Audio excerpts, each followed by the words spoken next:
Okay. Hello friends, இன்னைக்கு evening snacks எங்கள் வீட்டில் தன்ஷிகா கிச்சனில் ஈவினிங் ஸ்நாக்ஸ் கோதுமை மாவில் போண்டா ரெசிபி போட்டிருக்கோம்.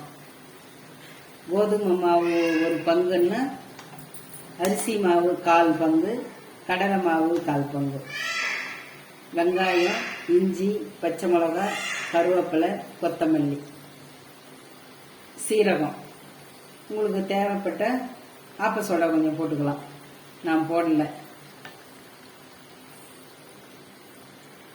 டக்குன்னு நம்ம வீட்டில் இருக்கிற பொருளை வச்சு இந்த மாதிரி சாயங்காலத்தில் ஒரு கப் டீயோட இந்த ஈவினிங் ஸ்நாக்ஸு வச்சு சாப்பிட வேண்டியதுதான். டீ கடைகளில் விற்கிற வெங்காய போண்டா நம்ம வீட்டிலையே செய்யலாம். இது உடம்புக்கும் நல்லது, நல்ல ஆரோக்கியமாகவும் இருக்கும். கோதுமை மாவில் செய்யறது பெருசு பெருசாக போட சின்ன சின்னதாக போடணும். அப்போ தான் எல்லாம் விரும்பி சாப்பிடுவாங்க. இந்த ரெசிபி பிடிச்சிருந்தா லைக் பண்ணுங்கள், ஷேர் பண்ணுங்கள், சப்ஸ்கிரைப் பண்ணுங்கள்.